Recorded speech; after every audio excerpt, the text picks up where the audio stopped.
Antes de comenzar, les agradezco que pongan en modo silencio sus teléfonos celulares o los apaguen.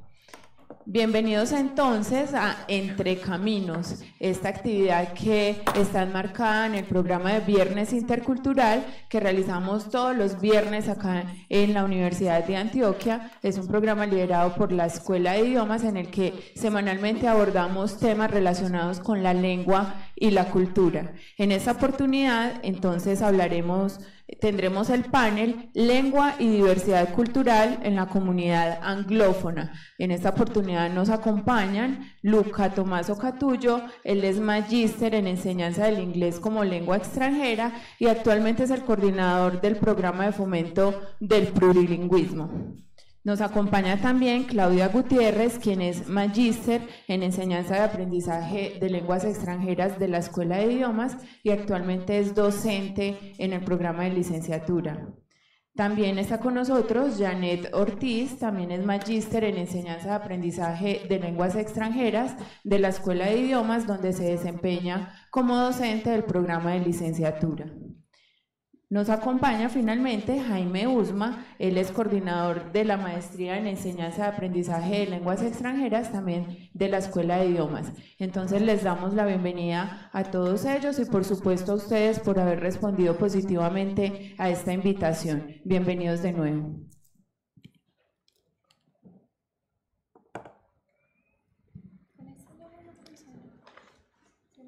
Hello, good afternoon, welcome aboard.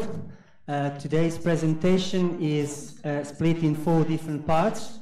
Each one of us will be talking about 4 different issues, but under the same roof.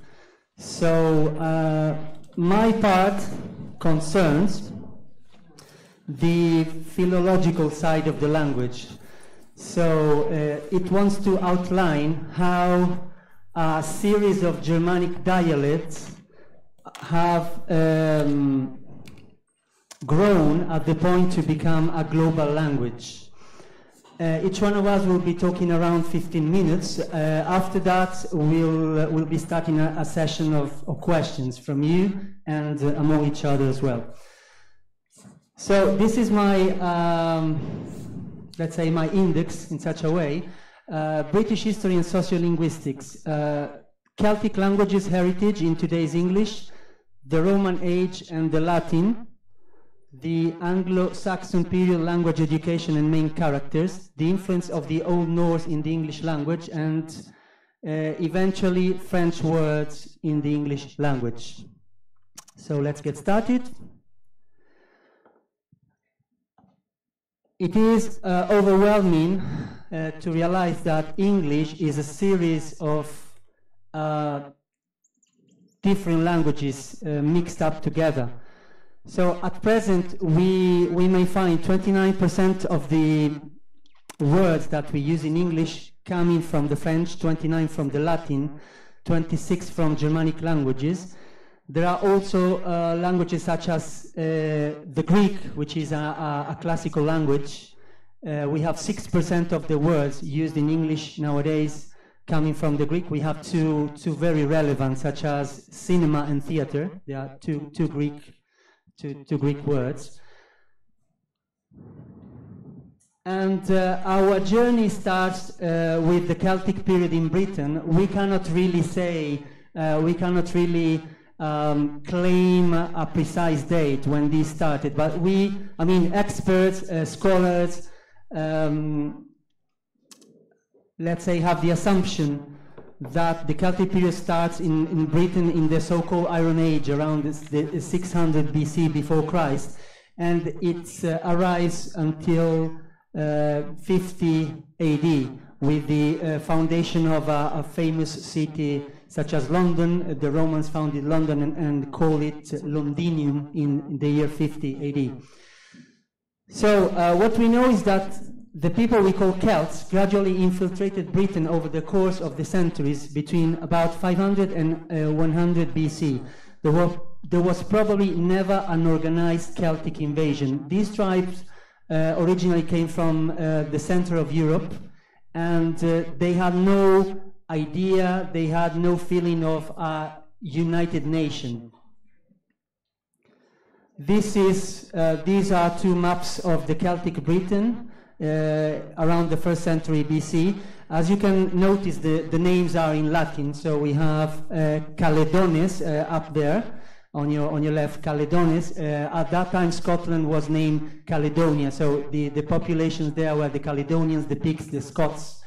Over here we have Brigantes. As you can see, they are all Latin words.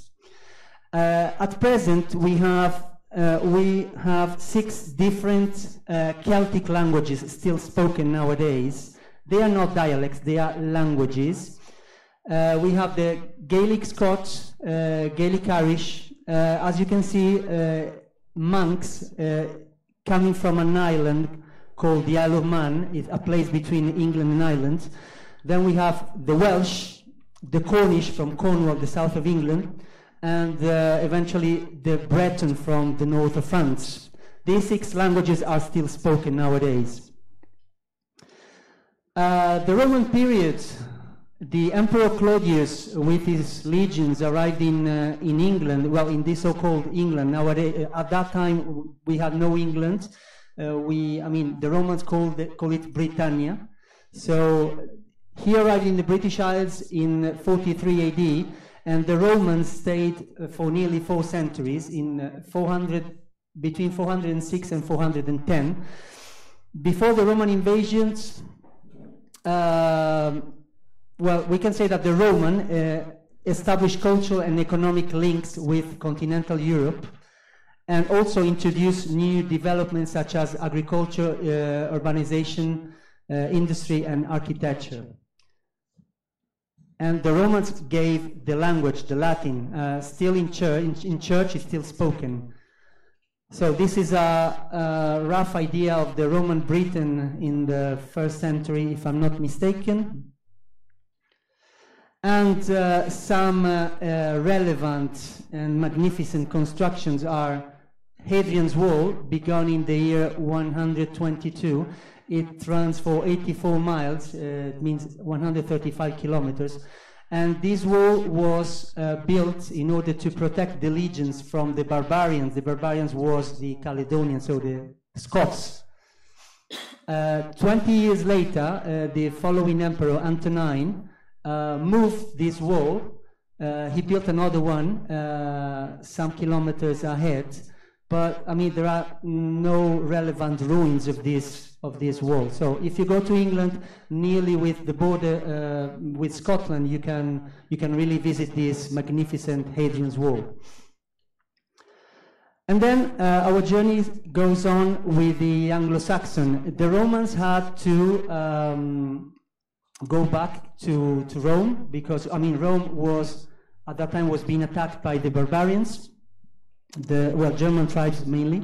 As you perfectly know, the Roman Empire, especially the Western Roman Empire, fell in the year 476. So Rome needed more troops at home. And this possibility was taken by the Anglo-Saxons. Originally Anglo, because they came from a place which is nowadays between Germany and Denmark, called Angeln, and they mainly came from Germany, Denmark, some other tribes such as the Frisians from the Netherlands, the Jutes from Denmark. So most of them arrived and shaped. They had to fight the Celts. There's a famous story of King Arthur at that time. But the 2 tribes which really shaped the English nation, the British countries, we can say that they are 2, the Angles and the Saxons. As you can notice in the slide, they arrived approximately 450, 449, it's not very clear, and they reigned over England for nearly for over 6 centuries. The ethnonym, philologically speaking, comes from Anglo-Saxon, Anglo-Saxon is a term that was rarely used by Anglo-Saxons themselves. It means that they didn't call themselves, we are the Anglo-Saxons. They talked and wrote of themselves as the West Sixna, the East, South, and Mid Sixna. Sixna comes from the word six, which means knife, for their characteristic knives. The first time that we hear the word England is around 897 from, it is spoken, it is said, it is pronounced by Alfred the Great, a Saxon king, who said, Engla land of the Angles. And Alfred the Great is a main character in history. He pushed Christianity, he promoted primary education, he translated the Bible from Latin into Old English. Also, he defeated the Viking Guthrum at the Battle of Edington in 878 and converted him into Christian. Here we have a rough map showing the Danelaw. We can read the slide. As recorded in the Anglo-Saxon Chronicle, it is a historical name given to the part of England in which the laws of the Danes held sway and dominated those of the Anglo-Saxons. Danelaw contrasts West Saxon law and Mercian law. At that time, as you can see, we had no countries, no nation, but we have, let's say, shires in such a way. So we have Mercia, Northumberland, Wessex. So most of them were taken by, I mean, let's say the Danish or Viking tribes. And the first important book that we have talking about chronicles of that age is the Anglo-Saxon Chronicle, which is a collection of annals in Old English, starting from 60 BC, and we have some updating until 1154.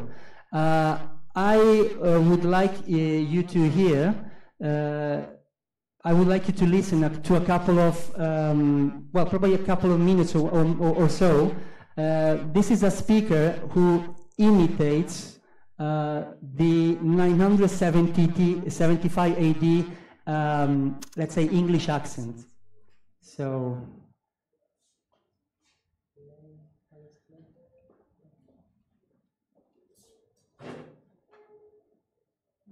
there is the translation in English, so pay attention because I mean it sounds like a Scandinavian language. ¿Podemos tener más audio?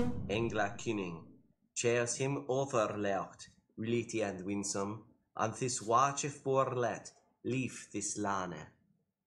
Nemnath leuda baird men on molden, thane monath je huern, thisse ethel turf, thathe waren, on rim. ¿Más audio es posible?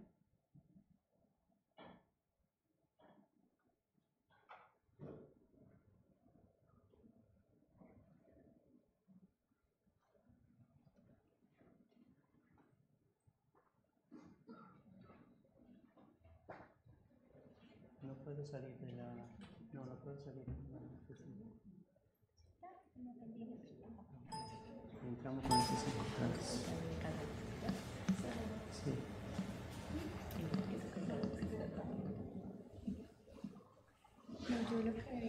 Ese es el conmigo.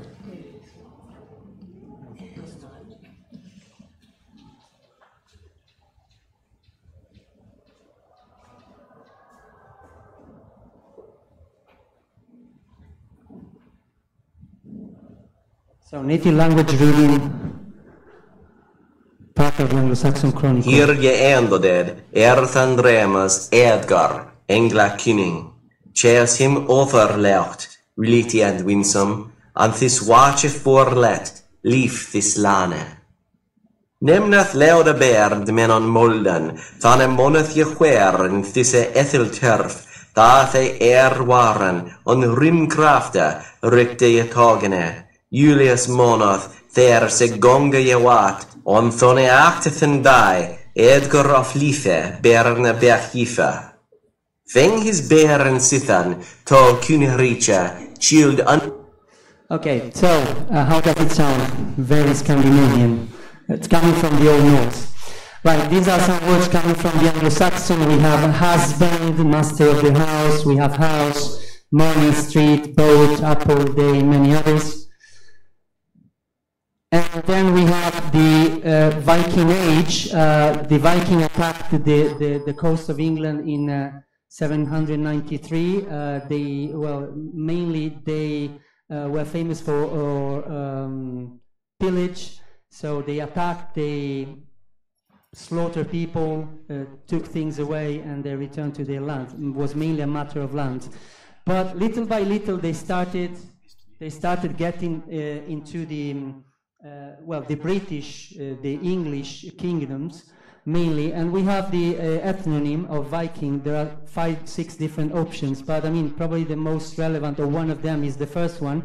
Already in 1852, it was claimed that the word Viking stemmed from the feminine Vik, meaning bay. The argument was that the Vikings would seek shelter in bays, hence the name accorded to them. There are many other options that you may see. And the first important Viking king who started being part of the, let's say, English nation is King Canute, or Knut. In Spanish we say Canuto, who reigned between 1016 and 1035. There were several important Viking kings such as Eric the Red, Guthrum, Ragnar Lodbrok. And there are famous words that we took from there. Mainly they have to do with the warfare. So ransack, die, slaughter, hit, angry, thump, but also cake, choose, both, egg, clip, happy, Ethan, or shy. Words we get from the Viking. This is a funny program from BBC. It's funny, but they tell the truth. Vikings. So some words taken from them. Words we get from the Vikings. Anger. Berserk. Die. Cake. Oh, thank you very much.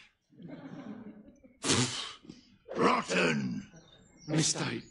Hit.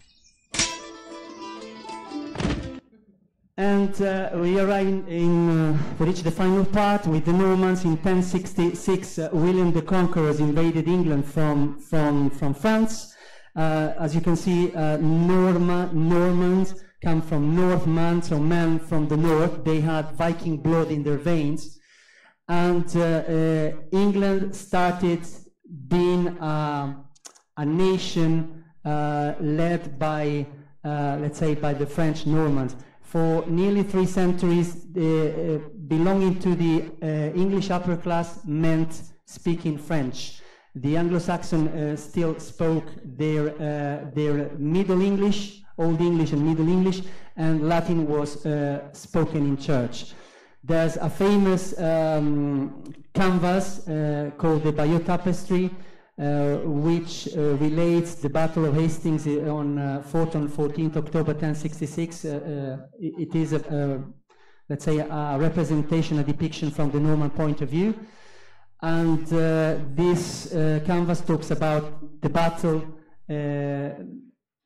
before the battle, during the battle, and after the battle. So from 1066, England is, let's say, a Norman nation. And then we have some words that we get from the French to end my part. You can just take a look at 5 or 6 of them.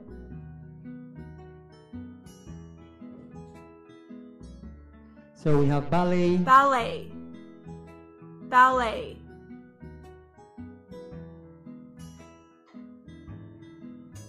Bouquet or bouquet.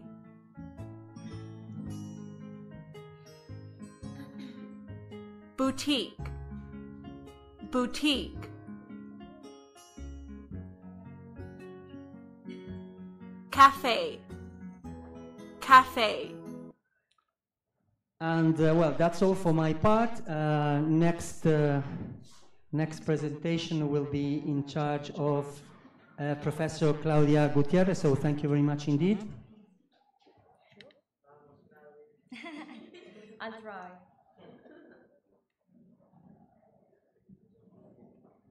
Préstame ese Luca que no funciona.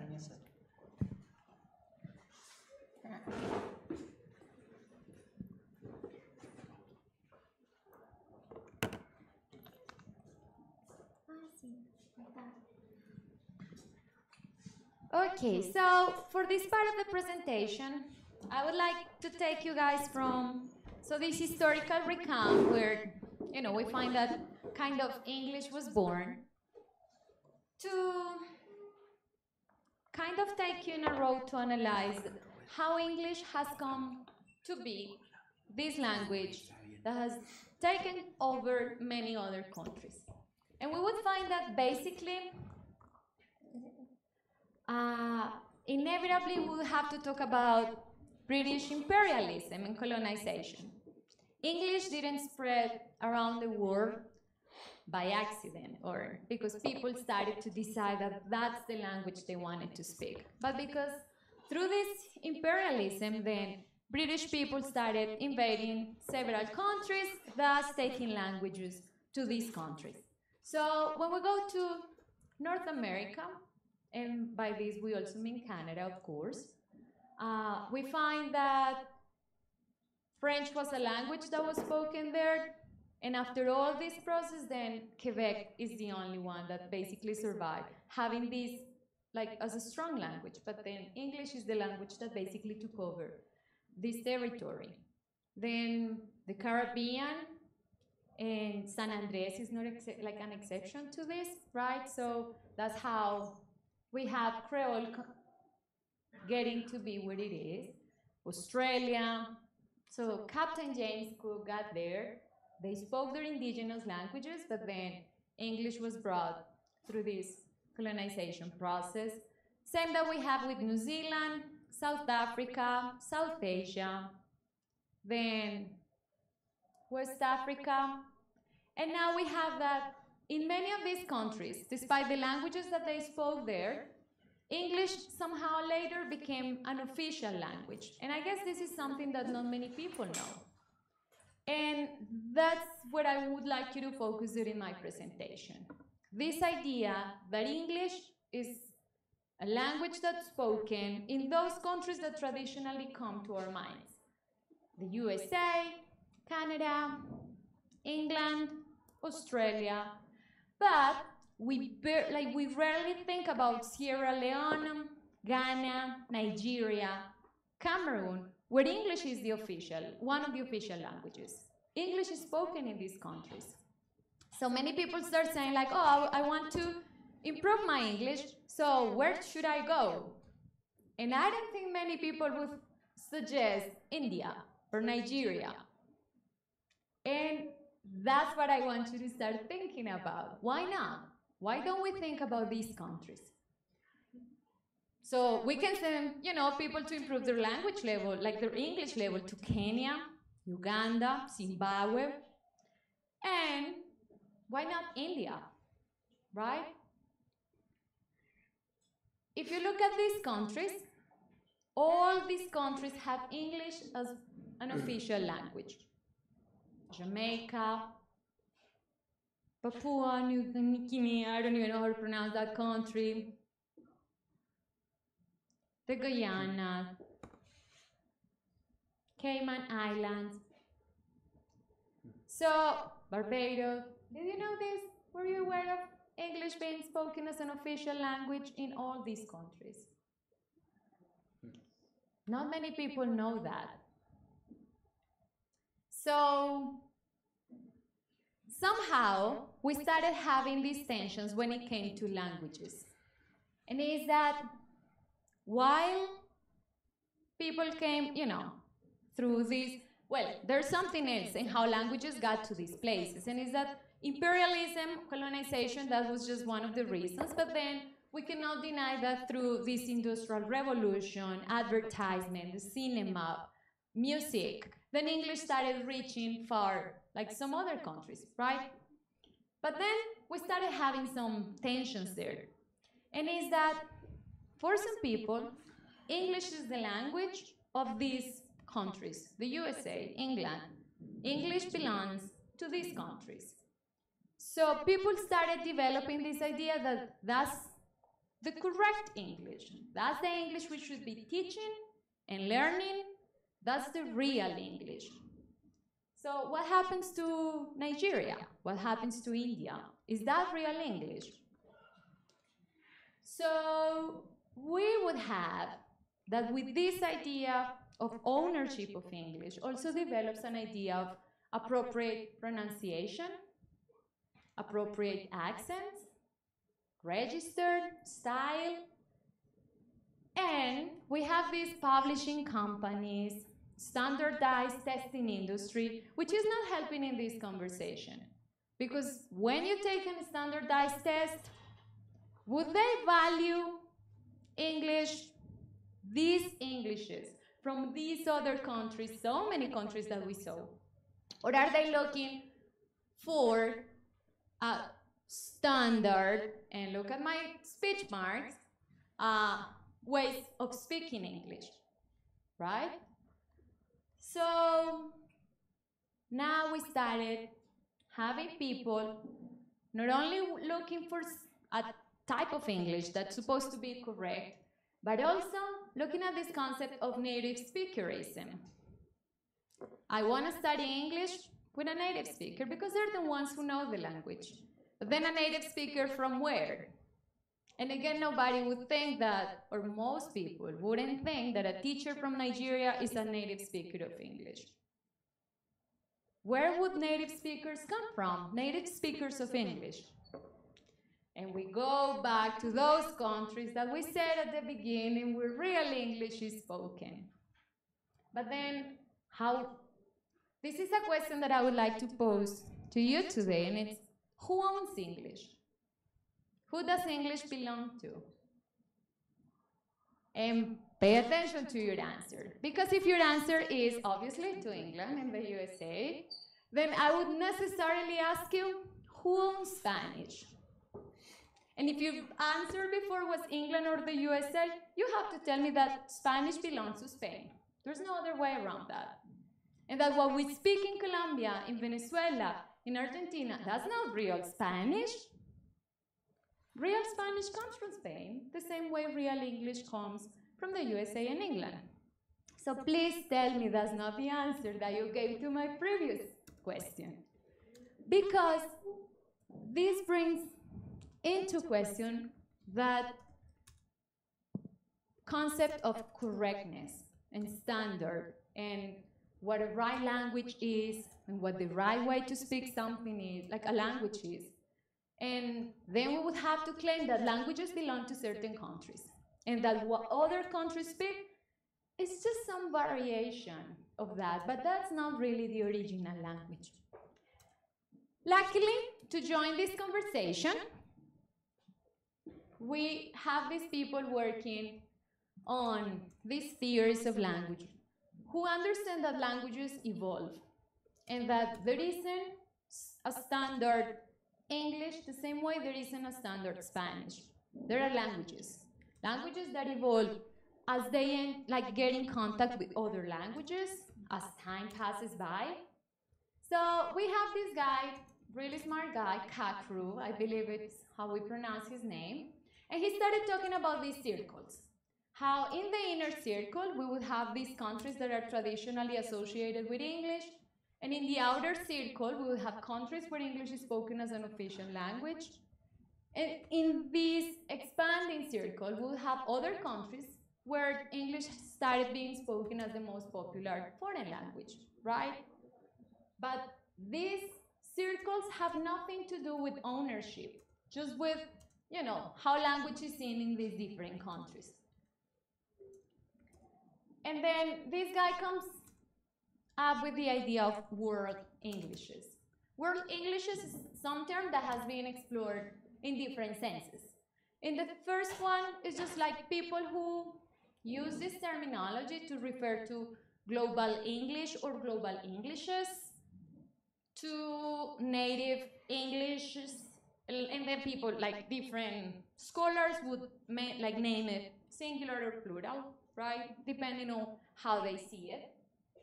And then this second sense refers to what people call, well, in the first one would also have English as an international language, English as a lingua franca. So many people have used terminology word Englishes to refer to those varieties of English. In a second sense, people will refer to new Englishes, basically found in the Caribbean, West African and East African societies such as Nigeria and Kenya, and Asian Englishes, and then people started talking about Indian English. So now it's not English, it's Indian English, Singaporean English, Malaysian English. And finally, this guy who I like, he started talking about word Englishes to refer to how people start seeing Englishes from these other countries. The way many scholars had seen it before was in the sense of deficiency, kind of. So look at how they fossilize this pronunciation. So it's not that this is how language evolved, it's how people incorrectly used English in those countries. This is not what he does. What he starts doing is talking about English in its own variety, the way just a language evolves, and the fact that when a language enters in contact with other languages, it necessarily transforms somehow. New words come into that language, concepts from their native languages go into English, and so on.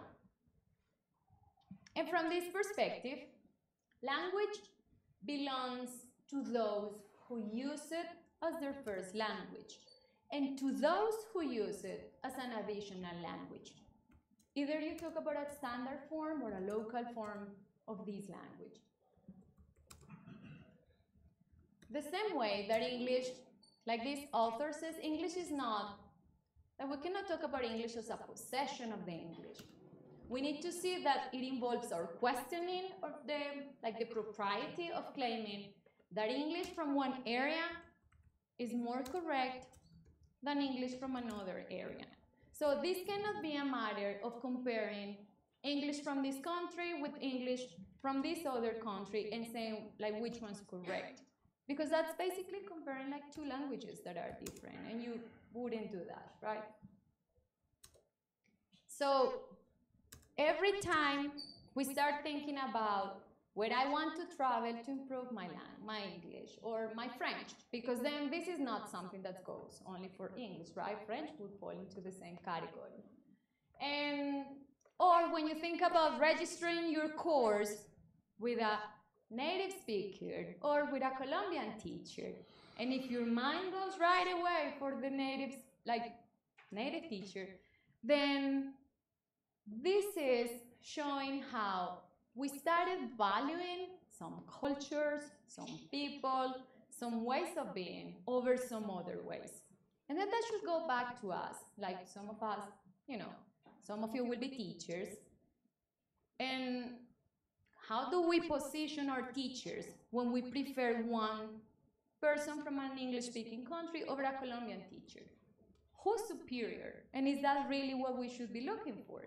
Just like if you come from a certain country, then your English level would be better. That's, you're the teacher I want to register my course with, right? So that's what I would like you to take from my presentation. The idea that valuing a type of English, a variety of English, comes necessarily with the valuing of that particular culture, those particular values, that teacher per se, over other teachers, only because of one fact. And it's the fact that you believe English belongs to that country and that person comes from the country where English is spoken. So what about the other teachers from the other countries? Would you take a course with a teacher from India, from Nigeria? And please tell me that you would consider doing that just because you would learn a lot about that culture, about those values, about another side of the world. So I'll leave you there with my presentation. Thank you very much indeed, Professor Claudia. We would like to ask the audience to keep your questions for the end of the session. Next to be presented is Professor Janet Ortiz. Buenas tardes. Good afternoon. How are you today? I hope not very sleepy. Unfortunately, we couldn't bring in some coffee. Okay. I hope I don't put you to sleep with my topic. If you're interested in language teaching in Latin America, I would like, before starting my presentation, I would like to ask you some questions. What do you think is the level of English of Latin Americans? Our level of proficiency. Is it low? Is it average? Is it advanced? What do you think? Low. Low, very low? Non-existent? Colombian English? Very well, okay. Do you think teaching English in Latin America is important? Is that a stupid question? Is that a stupid question? Why do you, okay, assuming that your answer was yes, why do you think it is important to worry about learning English in Latin America? Who can give me a couple of reasons? It's a good business. What, learning English or teaching English? Teaching English is a good business. Okay. So, okay. Okay, what else? Who else can say something else? Why is it important to learn English in Latin America?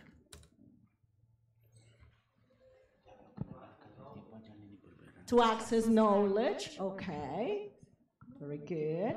What do you hear people saying in the street about the importance of English? What do we hear every day about why English is important? Our students in different contexts, probably.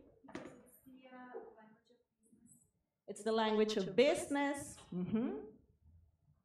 Why else? Exactly. The United States helps us so much that, of course, we need English to interact with them and to keep getting help from them. Why else? I mean, I'm just, echoing things that we might hear from people. What else? Any other reason?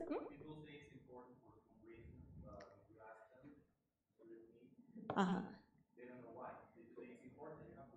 You have to, okay. Everyone knows for sure. Okay. Okay, so I want you to think about that while I do my presentation, and then I'm going to ask you some questions. Those questions back at. So, in official discourses promoting English in Latin America, it is really a current trend, a trend to hear that English is important to participate in international markets, right? So what you said about business, right? For international communication in science, arts, etc. So international communication, we need English. And of course, to exchange with other cultures. So that's what we typically hear about official proposals promoting English, right?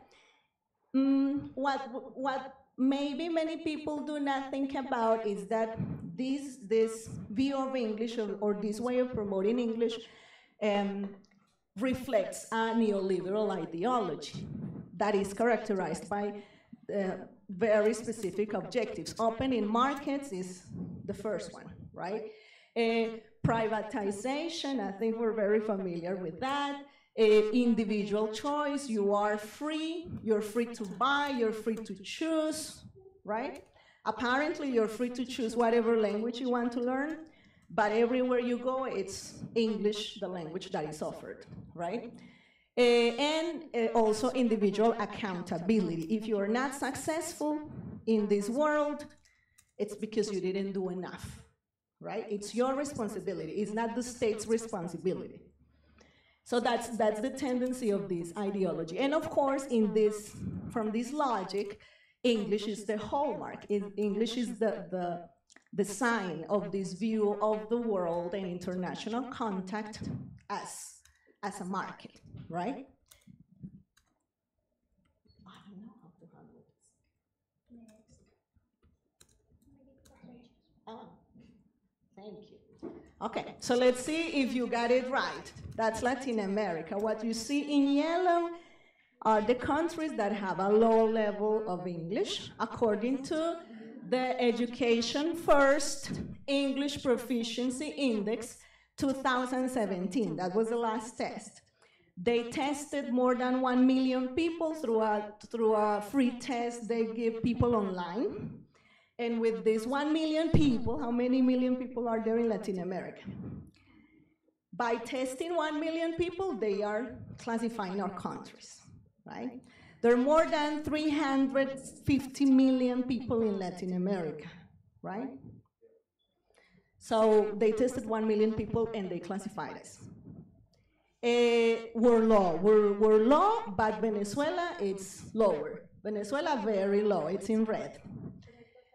Colombia, Brazil, Ecuador, Peru, Chile, they have a low level. The only country that is doing a little better is Argentina, right? Which is like an average level. It's moderate, right? What they call moderado. You can check the complete report online. It's free access. So we're doing poorly in Latin America, even in Mexico. This is how we're doing. But we're expending more and more money in learning English because Latin American governments are absolutely convinced that to bridge this gap, this economic gap, Latin Americans, and Colombians included, of course, need to learn English. So we have Colombia. Where's Colombia? Colombia. 49.97 points, right? Or that's the average we have. Followed by Guatemala, Ecuador, it's Venezuela, and El Salvador in the last position. That's our position regarding other continents. So first we have Europe, then Asia, then Africa, then Latin America, and finally the Middle East. So we are the last but once. Terrible, isn't it? What are we doing wrong? What do you think? Why is this not working? Don't you feel horrible about this? Horribly bad? This should make you feel miserable. If you're studying English or if you're teaching more so, if you're teaching English, what am I doing wrong? What's wrong with us, right? So, of course, countries and official initiatives by government, by Latin American governments, are taking action, serious actions to improve this situation. We have 10 countries there.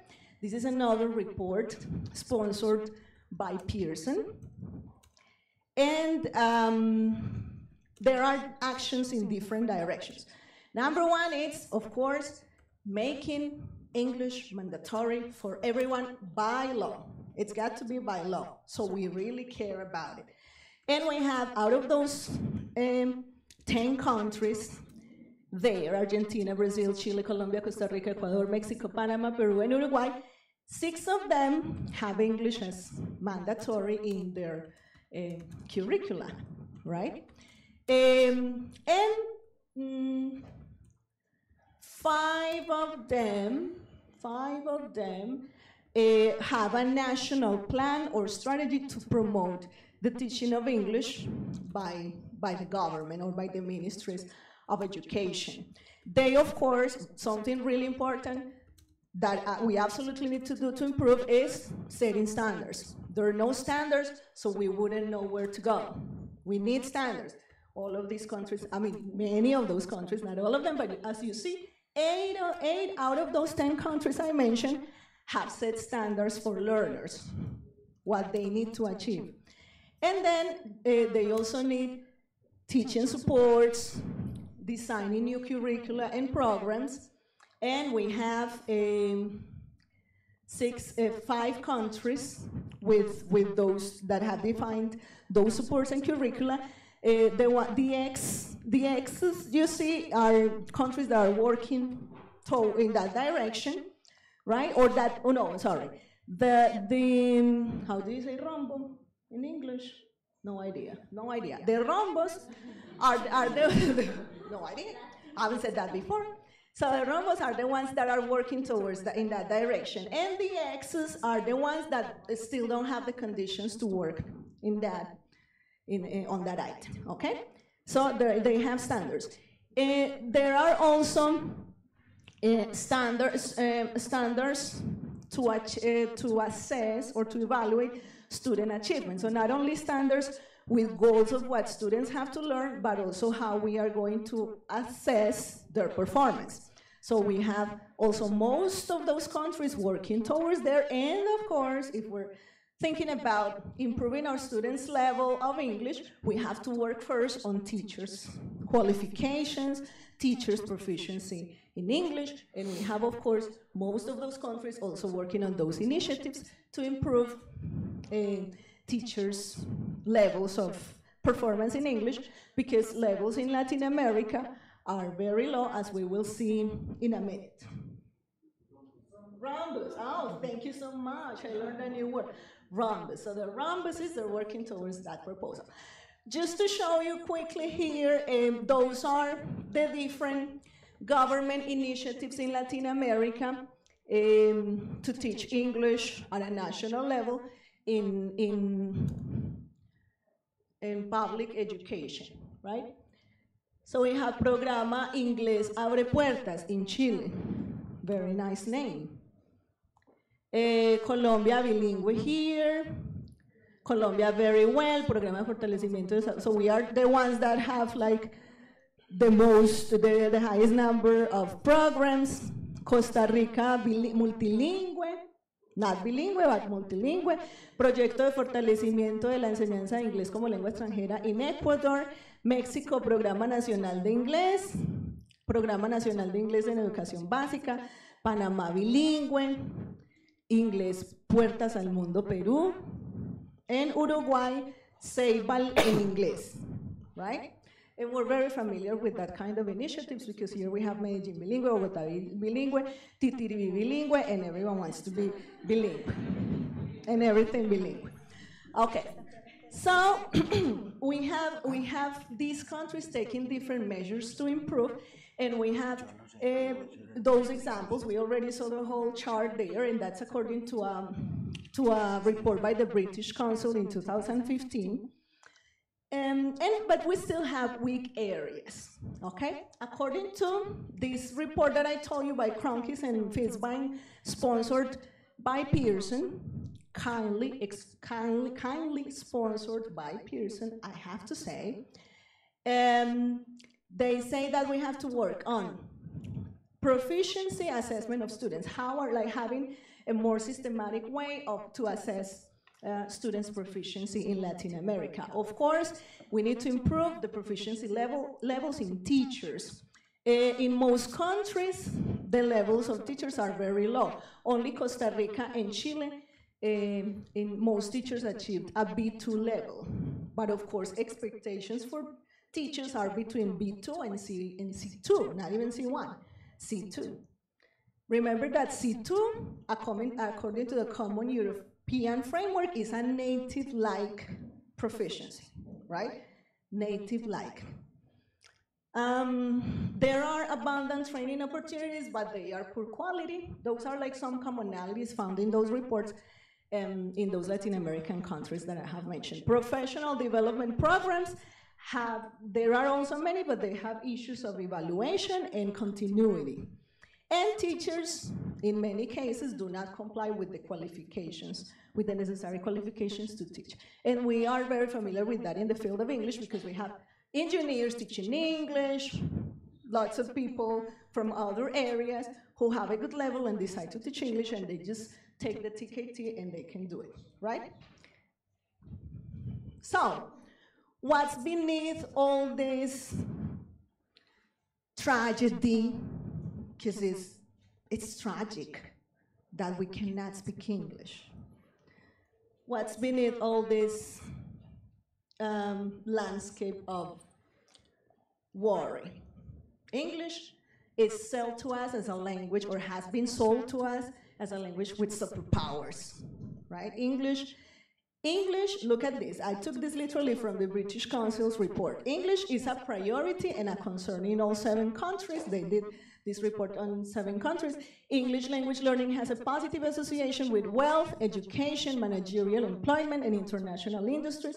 And this is probably true in all countries globally. So, English, we are not, we are aware with this view of English as associated to success, right? In our context, that's what we commonly hear from people. Like I need to study English to get a promotion. I need to study English to get a scholarship. I need to study English to do better, to travel, to find a better job, right? But behind this ideology of English as a super language, we have this phenomenon that Claudia started to talk about of English as a commodity. A commodity is a product that has an economic value, right? So it is not Jamaican English. It is not English from Ghana or Namibia. It is English from originally English-speaking countries like the United States, like Britain, like Australia, right? It's not English from San Andres, right? So a language becomes global because of the power of people who speak it. David Crystal has pointed out, right? And English from San Andres is not as powerful as English from Britain or English from the United States. So it's not, so in this case, whose English does make a difference. It's not English. It's not because of course we're talking about world Englishes, but the English that has been promoted, taught, etc., at least in Latin America, it's English from originally English-speaking countries. So English becomes an imposition to access the benefits of the modern world, of the market, of the work market, right? If you want to be someone, you have to learn English to have a car, to be successful, to write more books in English, to really participate in this world. You have to have this condition. That is coloniality of power, because we are establishing hierarchies among people according to who knows English and who doesn't, at what level. Are you A1, A2, B1, or B2? Depending on your level, you're classified. Depending on your level, you can get to do certain things and to not do certain things. You're banned from doing certain things, from graduating from the university, from getting a scholarship, and so on. So, and that is, for example, we're going to look at those. Those are some initiatives that Latin American countries are taking, or I mean, their governments are taking in order to solve this crisis of English learning. Improving English improving English teachers and learners' competences by promoting exchange programs with northern countries. Okay?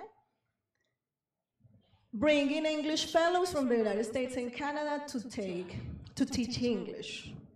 And as we know from experience, many of them don't even have a BA in teaching. They don't have any qualifications regarding language teaching. Using ICT for foreign language teachers to teach high-quality lessons. Foreign English teachers to teach high-quality lessons, because of course Latin American teachers cannot teach high-quality lessons. We are assuming that. So we look at those main initiatives and we see that they're bringing everything from those countries that Kumarabadivelu calls center-based communities, right? The center, these are scholars, this is knowledge from the inner circle, the English-speaking countries, right? And we are organizing this market around native speakers. We need to bring native speakers to teach us the good English or the correct English. Communicative language teaching revolves around achieving a C2, which is a native-like proficiency. And Kumarabadivelu says that it is through center-based methods. That means methods that have been created by center inner circle scholars, right? Scholars from English-speaking countries. Center-based methods and center-produced material allow them to keep control of curricular plans, excuse me. It is mainly through this that they keep control of curricular plans, materials, teaching methods, standardized tests, and teacher preparation in Latin America. And in that way, they are keeping most of the world in the marginality, right? He calls it the marginality of the majority. This is the last part. So this is a multi-million-dollar business. And this is where coloniality is more clearly seen. La colonialidad es un fenómeno histórico mucho más complejo que se extiende hasta nuestro presente y se refiere a un patrón de poder que opera a través de la naturalización de jerarquías territoriales, raciales, culturales, epistémicas, posibilitando la reproducción de relaciones de dominación. Este patrón de poder no solo garantiza la explotación por el capital de unos seres humanos por otros a escala mundial, sino también la subalternización y obliteración de los conocimientos, experiencias y formas de vida de quienes así son dominados y explotados. So this is just to bring to the table another reading of our reality and to start the discussion, because I think as English language teachers, we should be concerned with the market of English in the world. Thank you very much. Thank you very much. Thank you very much indeed, Professor Janet. Now, as previously agreed and scheduled, next on stage is Professor Jaime Uzma. Thank you. Being the last one sometimes it's easier, but sometimes it's more difficult. And I think this time will be very difficult for me to kind of try to make sense of all these different things that we are describing or outlining in this conversation. I will try to summarize my notes. Because I also need to make sense of what we are saying and then how I will connect. So this is where I work. We have been moving from a historical overview of the origin of English language and how English from England reflects a combination of cultures and languages. So we have been moving from that historical overview to the hybridization of that language as it gets in contact with other languages, which is more or less what Claudia was saying. We talk here about word Englishes that become a variety of English, but not a new language. And in most cases, not a valid variety of that language, which is basically what Claudia was saying, that people in India speak English as their native language, but then they go to the United States to study and they have to take the TOEFL. I knew people who had to take the TOEFL, and they were from India. And now we are testifying how that language, which is a language that has a history and reflects that history, becomes the language of imperialism, neoliberalism, and economic globalization, and how that is being spread all in Latin America through these kind of documents like the ones that Janet was describing. And as a consequence of that move, of the move of English becoming the language of imperialism and neoliberalism, we all get obsessed with learning that powerful language, even if that goes against our own languages and cultures. And I think that is where we are at right now. And now we attempt to standardize a language that is the product of a history and and reflects that evolution when that language that was traveling from one territory to the other was getting in contact with other cultures. And now we are trying to standardize that language that has a history and making that a product that all of us should know and should be able to demonstrate that we have. And that becomes a symbol of, in many ways, quality, status, and power in this society. And now I will connect with my presentation. I was trying, it took me a lot of time to do this. That's the way I try to make sense of all of this. And basically what I do, no, I'm just terrible. And basically what I will try to do in 5 minutes, if I can, is just to show you some pictures of how in Colombia we are so much obsessed with this idea of English as a powerful language that needs to be standardized and that needs to be bought by people who are also obsessed with showing that they have that language and that they are good because they have that language. And then basically I will show you some pictures that I prepared this morning and using a software that is called In Vivo. In Vivo, what you do is that you can do an analysis of different documents and you quantify the number of words in that document, and then you create this, what is called word clouds, that basically reflect the power of words in different documents. So when I did that analysis, for example, for this, the General Education Law of 1994, these are the more powerful words. And we will see how English is coming and is taking the powerful place in the current documents that we are seeing in policies. So now in 1994, many years ago, many of you were not even born. Education was the center. But then we started to move. And we had the Lineamientos Curriculares 1999, and we started to talk about language and learning and students and knowledge. And here, processes. But then in 2001, we saw that there was a new document that was going to become the Bible for all of us. And it was called the Common European Framework of Reference. And now we started to see language, again language, but other words that are powerful. Learning, but then we see here, level, assessment, reference, scales, development, need. And then we can start seeing how the language becomes something that can be quantified, something that can be standardized, and something that can be measured.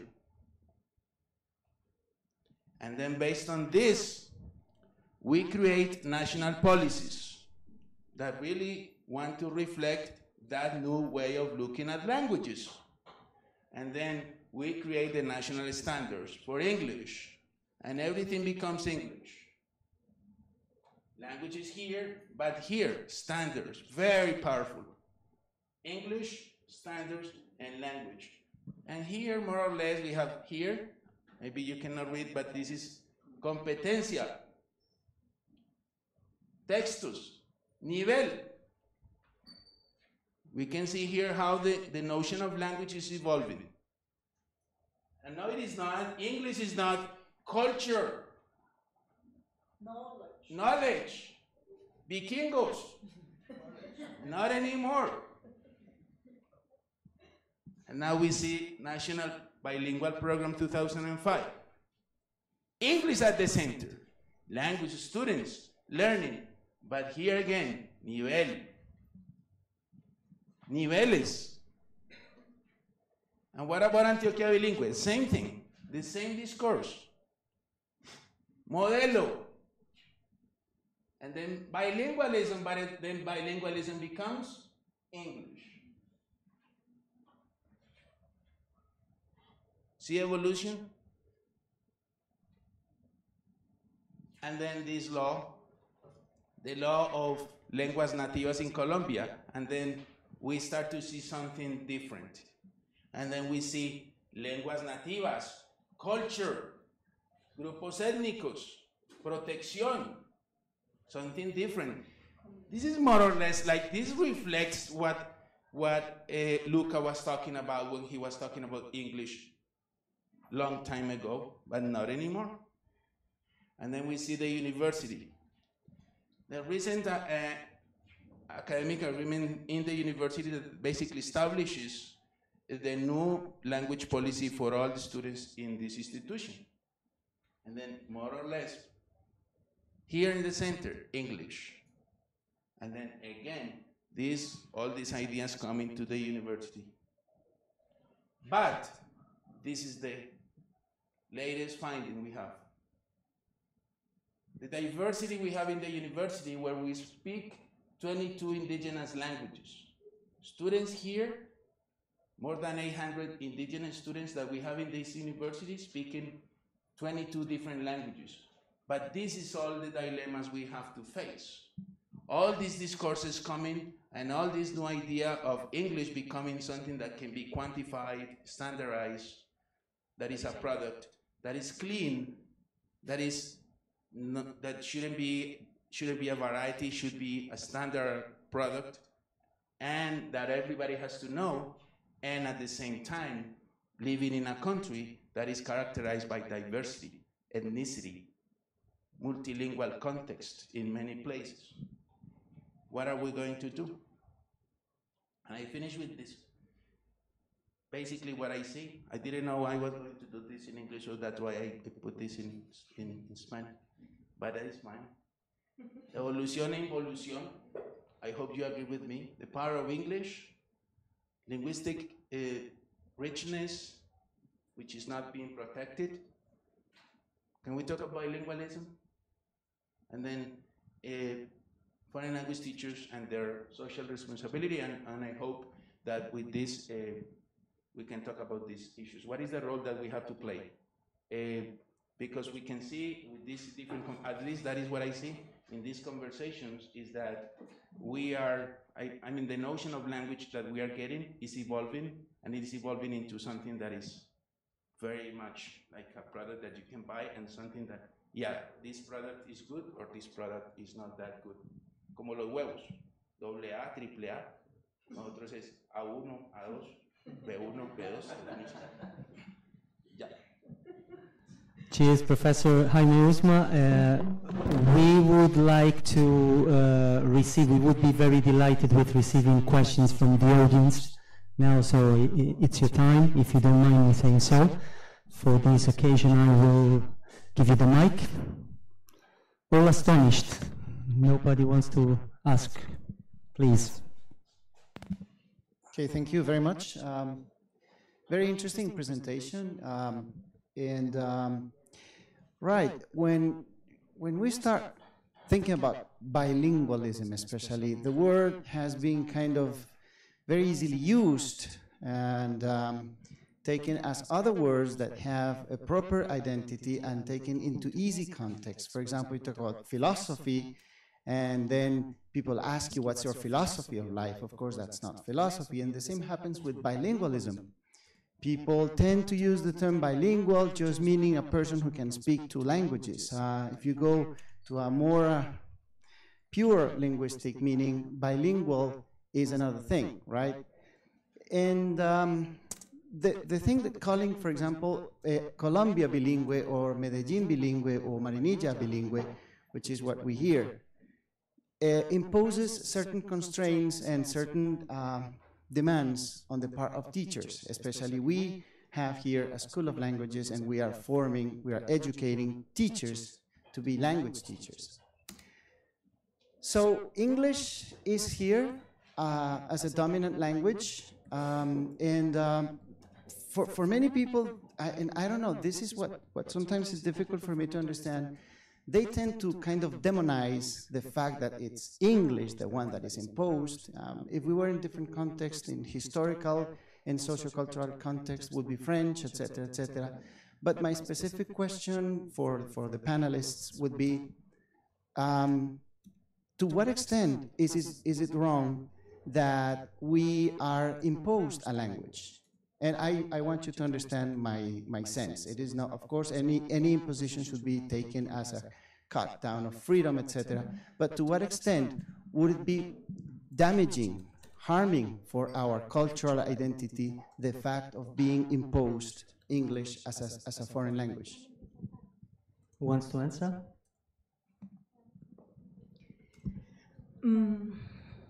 I think language imposition, it's not only, it depends on how we look at language, right? How we see language.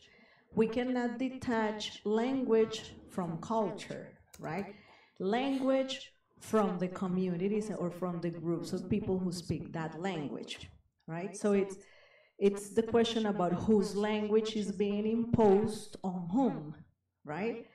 Learning a foreign language would always, in my opinion, be an enriching process, would open unexpected worlds for the learner. The problem is when learning that language becomes an imbalanced situation, right?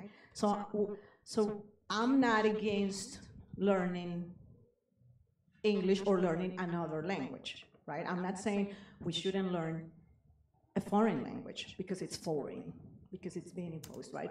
I'm saying we should question the forces behind learning a language, behind having or not having a choice. Having a language like English imposed to us, it's doing so much harm to many people. It's not anymore about being killed. It's not anymore about direct violence as it was in the times of colonialism, but it's about coloniality. It's about symbolic violence. Not being able to graduate from my major if I'm an expert in a specialized area in which languages are not the center. Not knowing English shouldn't be an obstacle for me to graduate and to practice my career, right? That to me is violent, but it's a kind of violence that is invisible and that we comply with, that we accept, because because we comply with those discourses, because we accept those discourses that we have to learn English to be successful. But how many of those speakers of English in India are really successful? How about poverty in India, right?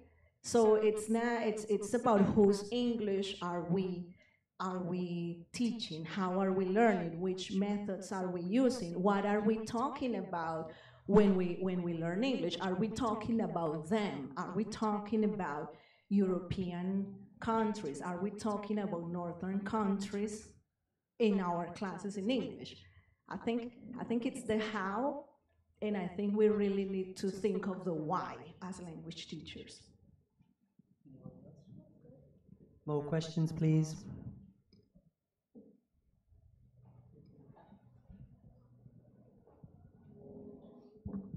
Thank you. I want to say is about, I believe that the country of Colombia has invested a lot of money in trying to help the citizens to learn English. And my question is if the problem is not about the way the teachers has teaching English here, or if it is besides that is a cultural prejudice about English or besides the imperialism. I believe that is the method or the way how it's been teaching the English. Yeah, there's no una política pública to help to everybody to learn the English in an easy way. Because we see here when somebody's trying to speak in English in the classroom, most of them sometimes loud about the way they speak.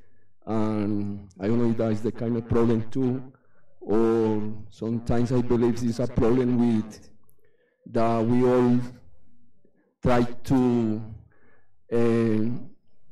allow the in our brain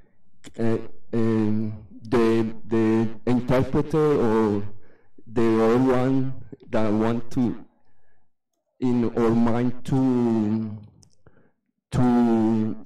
try to translate the words from Spanish into English. I don't know what it means. I don't know why the professors have no realize about that.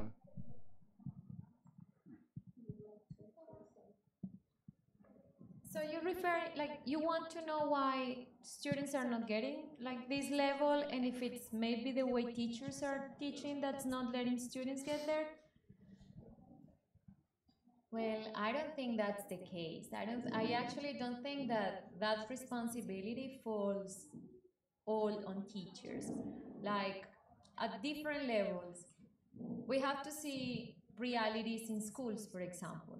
The number of students we have, the limited resources teachers have to teach, the fact that English teachers in elementary schools, they are being forced to teach English without having been trained in learning English, because that was not what they majored in. Like, that was never their interest.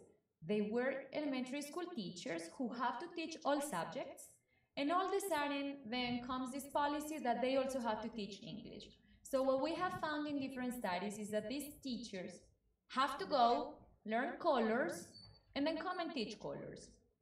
But they don't have anyone to see, like, to check if the way they're pronouncing Jejo is really, or like Julie and June and whatever when they're teaching moms, because it's not really their responsibility. The problem is that later, then the government comes and evaluates these teachers as if they were English teachers, when they were never trained to be that, because that was not what they intended to do in the first place. So we're placing this responsibility on teachers, we're evaluating teachers based on something they were not supposed to know in the first place. And I think that's an idea that has spread like throughout the country, and is that English teachers don't know English. But then what teachers are we evaluating in all this process? And then again, teachers in these areas, like you guys have heard about Escuela Nueva, for instance. The way teachers are teaching in these rural areas, one teacher teaching 5 different grades in the same classroom at the same time.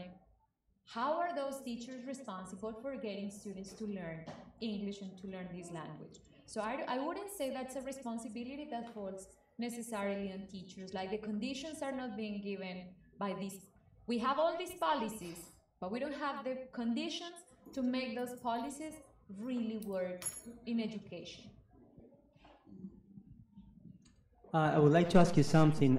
Further to our full presentation, and according to your personal opinion and taste, what would you change, what would you improve if you had the power to change this Colombian system in such a way? Scary question.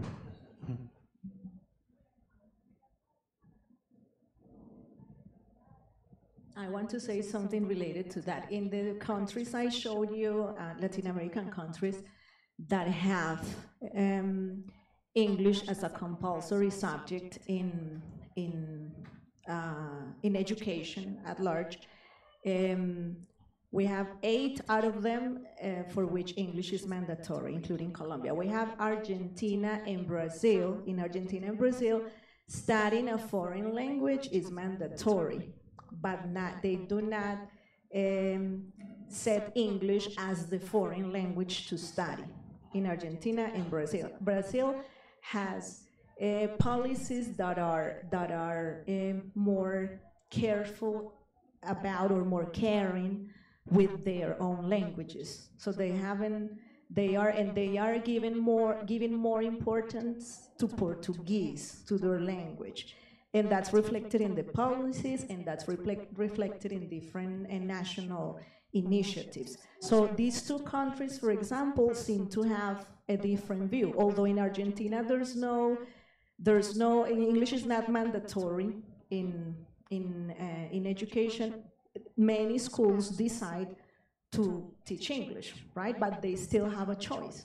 I would change that. I would do the same thing in Colombia. Why don't we have, and that's something we heard from indigenous students here at the university. We conducted a study last year on the impact that the new policy that requires them to study English at the university in order to be able to graduate from any of the majors.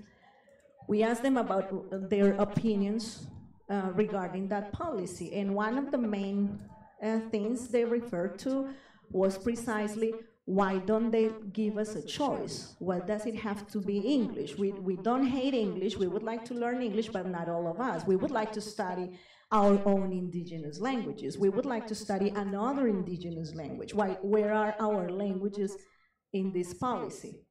If to me Spanish is a second language, one student said, why are they asking me to have English as well? English should be my third language. It is more difficult for me. Why doesn't the university think about my situation? So the problem is that that standardization with a pretended view of equality ends up bridging the gap among people, ends up producing more inequality, because we all are different, and we don't need the same things, and we don't need to learn the same language. We don't.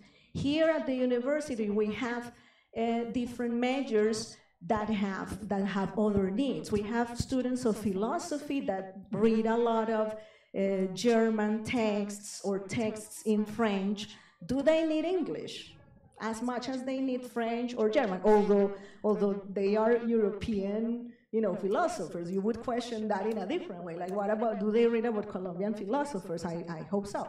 But the problem is this view, this neoliberal view, which consists in giving everyone the same, with the fake purpose of equality to keep a market making profit for some, and to the disadvantage of many that continue to be poorer and poorer, even if they speak English.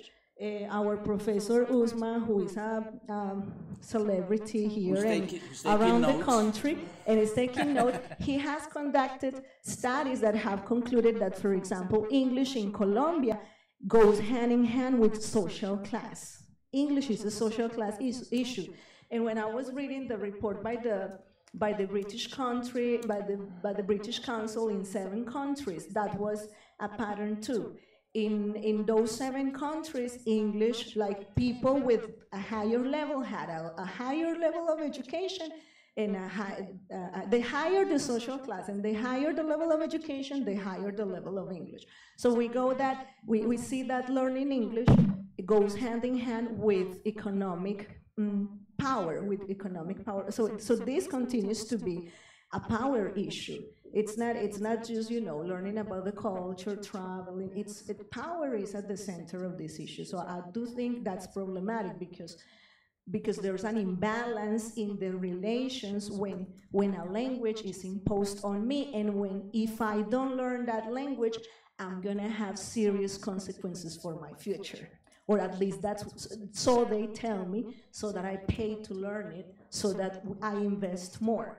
I don't understand why we're investing more and more money and still results are the same. That doesn't make any sense.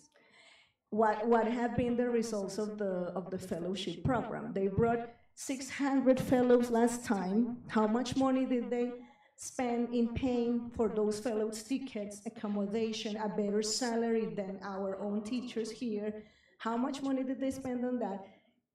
Prioritizing that budget instead of investing that money in improving schools' qualities, in giving teachers, Colombian teachers, a better salary, in buying resources for schools, in providing snacks for students who don't have. When I haven't had breakfast, who the hell cares about English? English is not important to everyone. That's my opinion. Well, going back to your to the statistics you showed in your presentation, to me it's relevant to mention the Argentinian case, and I would like to ask the three of you, if you want to give me an answer. Do you think it is relevant? I mean, the position of Argentina in the ranking, is it relevant according to the presence of most Europeans? Probably together with Uruguay is the most European country of Latin America, and they have been dealing with the British on many circumstances since the 19th century. So do you think this is relevant for their position in the ranking? No. Es que muchas cosas. I just don't think that this can be controversial, and feel free to disagree with me, but I just don't think that languages are a priority in Colombia. They are not a priority. I mean, how many times in the conversations with the presidential debates, education and languages have been even mentioned? I've been paying attention to the different debates, and bilingual education, bilingualism, multilingualism, even English, French, indigenous languages, they are not even mentioned.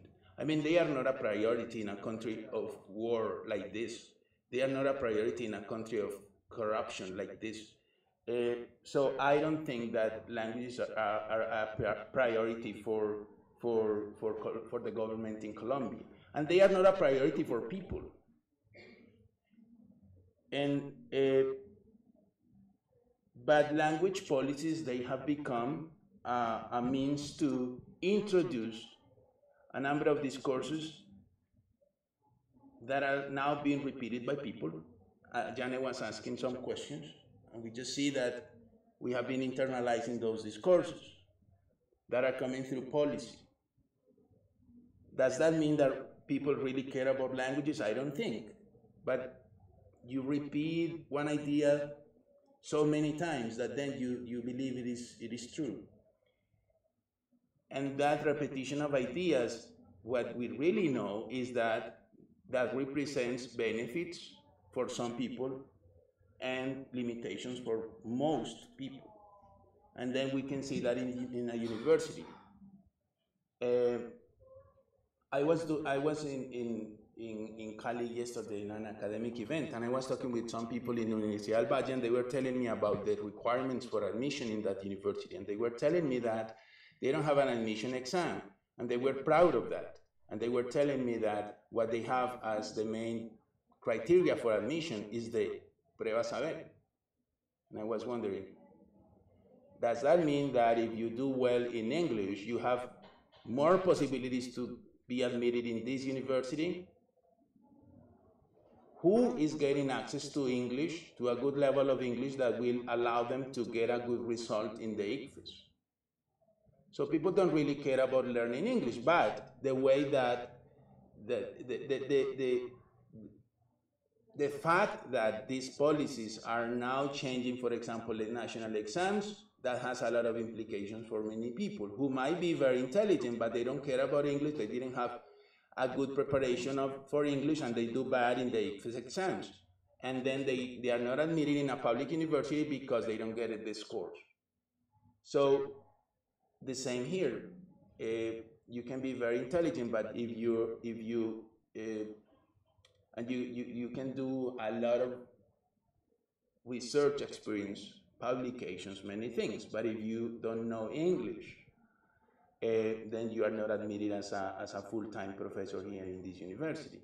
So many people are good in law, but they don't know English, and they are not admitted. They don't pass the convocatoria here for teachers. So, and I don't think we have invested a lot of money either. I mean, the Secretary of Education in Medellin is investing 7,000 million pesos in preparing teachers and students to take the Prueba Saber. And you know how much money they invested with us. I used to work with the university in some programs that we offered to the Secretary of Education. I remember the contract that we got with the most money was like 1,400 millions. And that was a lot of money. And now this year they're investing 7,000 million. So I said, in doing preparation for the Prueba Saber, so that Federico can show that at the end of this year, Medellin is doing better than Barranquilla and Bogota in the Prueba Saber, and that we are getting more scholarships from Serpilo Paga. So is bilingual, is English a priority in this city? It's not. I mean, how many programs have been closed by this administration, the current administration? In Antioquia, we don't even have a policy. We don't even have a program. In the Minister of Education, we had a change in the minister.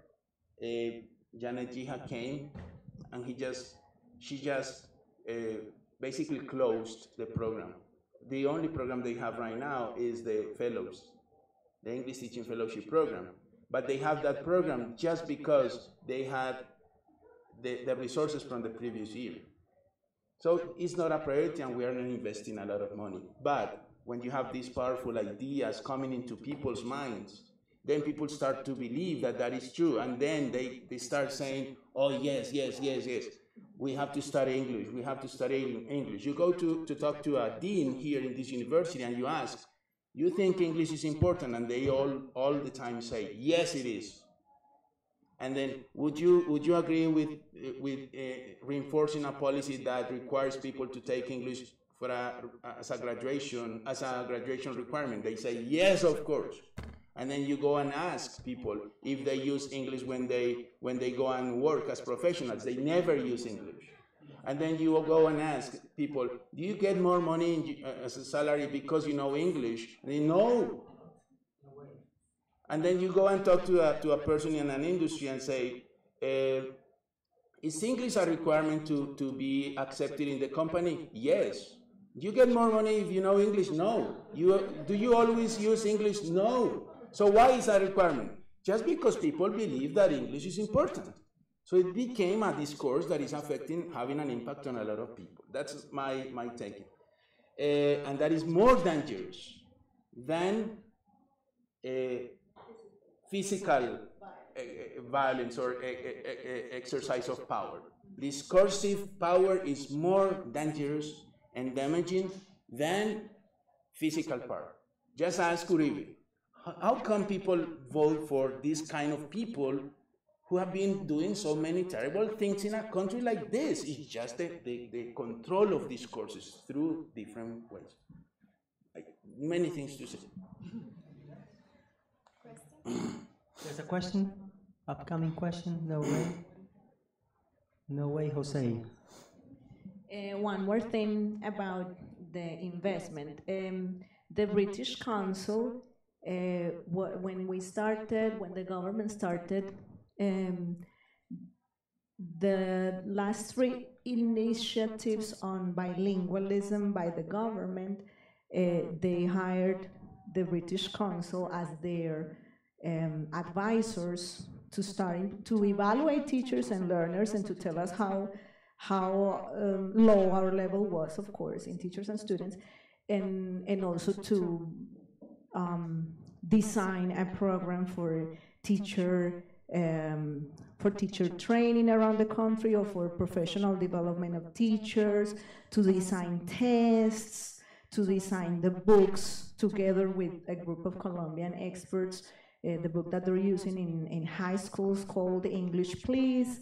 So people still believe, as Jaime just mentioned, that they have to do it, that it's important, because if it's a requirement, it must be important, right? But in the end, who wins and who loses? I think that's been all around our conversation today.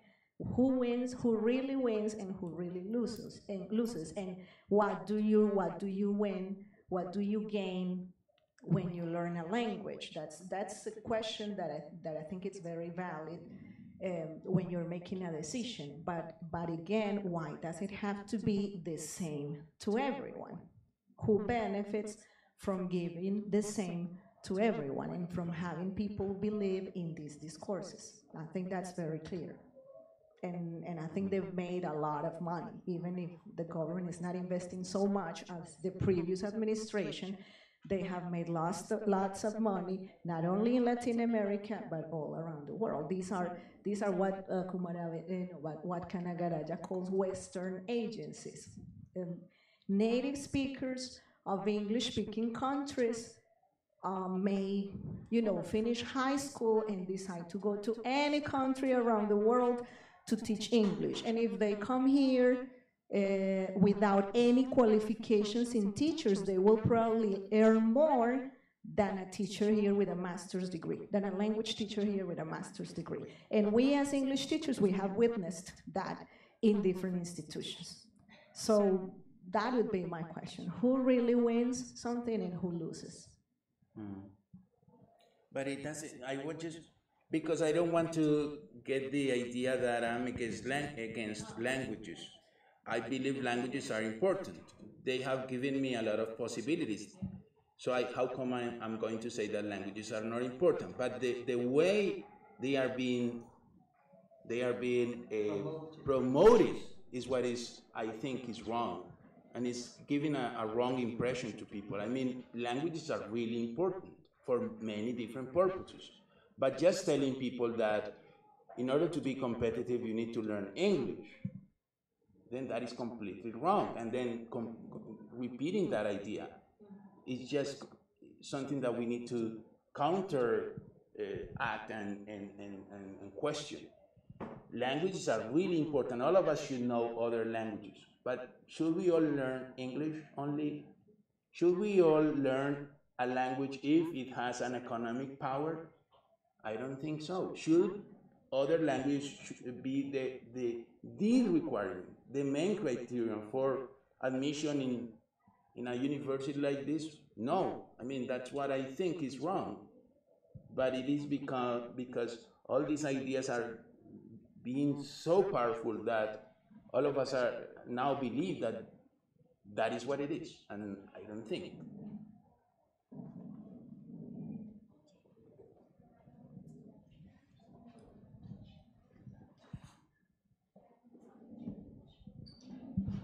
it. Hello. I just want to say. Is it working? Look, yep. It's just one thing that I want to say, and I got something about this, and it's the fact that politics and education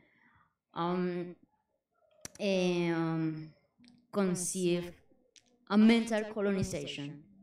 Yeah, that is all about that. Some mental colonization, that is a physical colonization, how it was in the past, but now it's mental.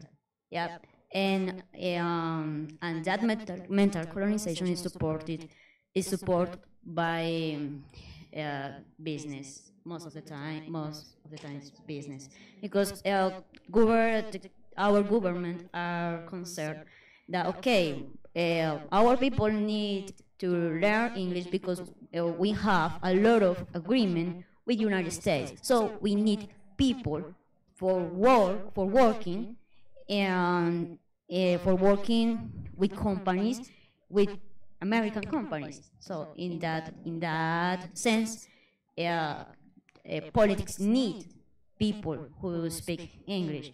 And so if education is led by politics, education have to modify, have to take into account that law that government gave to them, gave to education.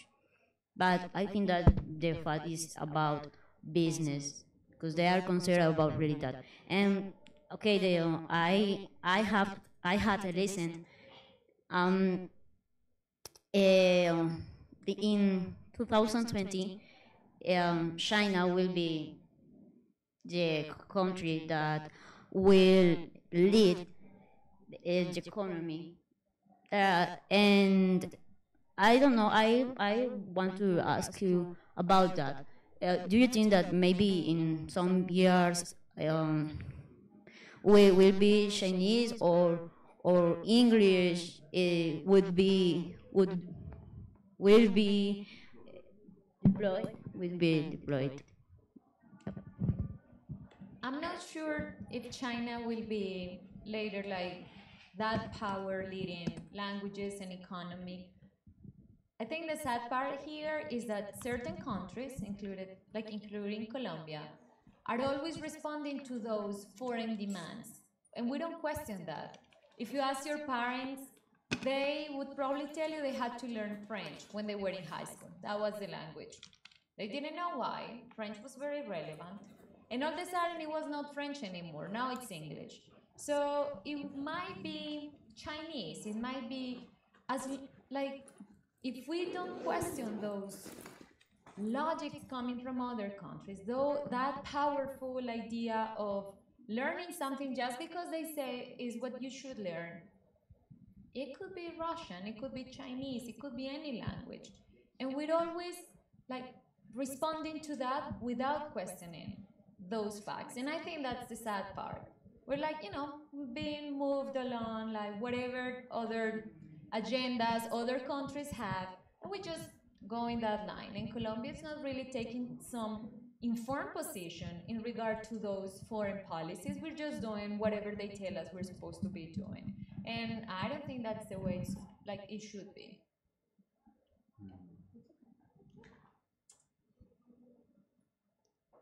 I just would like to add something.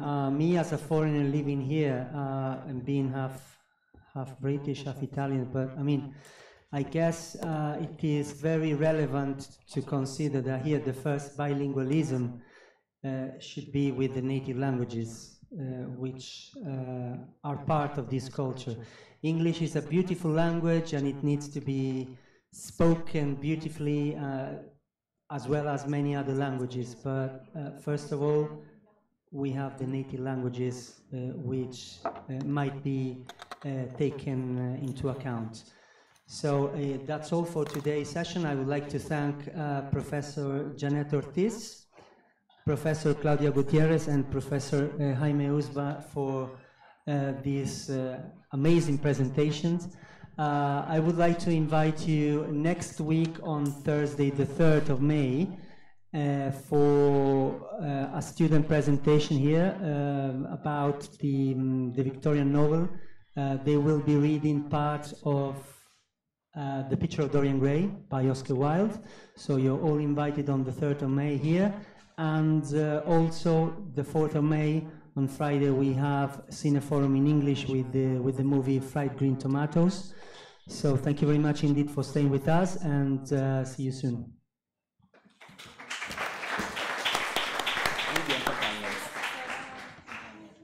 Ok. El arte. ¿Cómo me vestía? Su hoja. Se la vendo. Yo se la vendo. Yo se la vendo.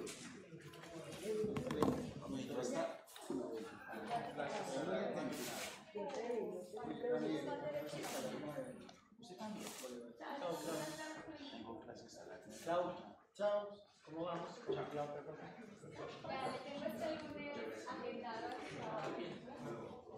Ahora, por el otro